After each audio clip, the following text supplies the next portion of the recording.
जी हाँ, नमस्कार साथियों। इस समय की बेहद बड़ी खबर मैं आपको बता दें कि आम आदमी पार्टी के साथियों वशिष्ठ यानी कि बड़े नेता की साथियों पुलिस घसीटते हुए ले गई है। आपको बता दें कि साथियों बेहद बड़ी खबर है कि दिल्ली के आबकारी घोटाला मामले में प्रवर्तन जो निर्देशालय ने बुधवार को आम आदमी पार्टी के वरिष्ठ नेता राज्यसभा सांसद संजय सिंह को गिरफ्तार किया है।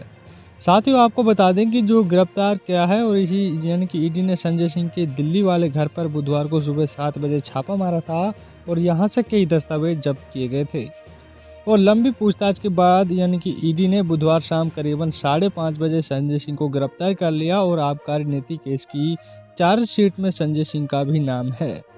और कह सकते हैं कि इस केस में मनीष सिसोदिया यानी फरवरी से ही जेल में हैं और जो इसी साल जनवरी में ईडी ने अपनी चार्जशीट में संजय सिंह का नाम जोड़ा था।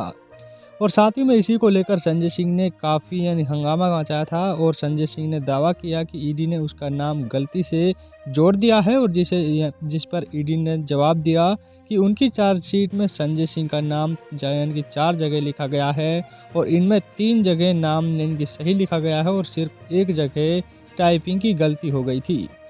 जिसके के बाद ईडी ने संजय सिंह को मीडिया में यानी कि बयानबाजी ने करने की सलाह दी थी और क्योंकि मामला यानी कि कोर्ट में लंबित है।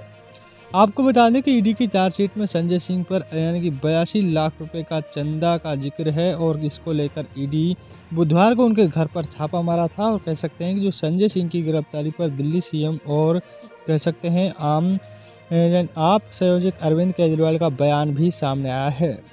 यहाँ पर केजरीवाल ने कहा है कि आम आदमी पार्टी यानी कि कट्टर यानी कि ईमानदारी पार्टी है और हम जानते हैं कि ईमानदारी का रास्ता कठिन होता है और अगर बेईमान हो जाए तो सारे समस्याएं खत्म हो जाएंगी।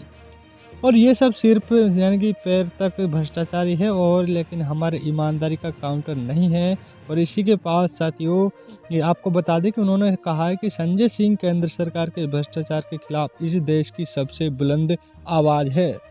पहले संजय सिंह को सस्पेंड किया और अब गिरफ्तार किया है और इन्हें लग रहा है कि इंडिया गठबंधन यानी कि सफल रहा तो हारेंगे और ये भोकलाइट का एक नतीजा है जहां पर 2024 तक कई लोग गिरफ्तार होंगे और संजय सिंह शेर है और मोदी जी को यानी कि गलतफहमी है कि गिरफ्तारी से हम डर देंगे। साथ ही इस समय आपको बता दें कि दिल्ली शराब नीति केस में ईडी की यानी कि दूसरी सप्लीमेंट्री चार्जशीट में 2 मई को जारी की गई थी और इसमें से आम आदमी पार्टी के राज्यसभा सांसद राघव चड्ढा का भी नाम सामने आया था।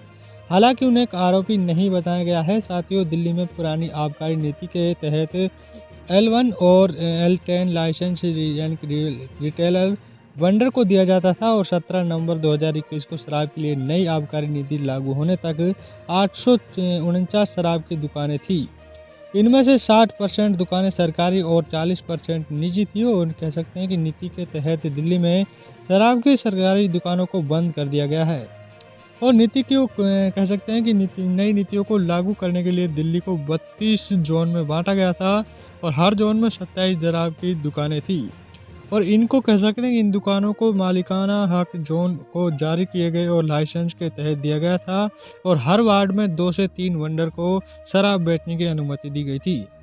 साथ ही इस समय की बेहद बड़ी खबर है। ज़्यादा से ज़्यादा शेयर करें, वीडियो को लाइक करें। अभी तक चैनल से नहीं जुड़े हैं तो चैनल को जरूर सब्सक्राइब करें जिससे कि आपको हर महत्वपूर्ण खबरें मिलती रहेगी। धन्यवाद।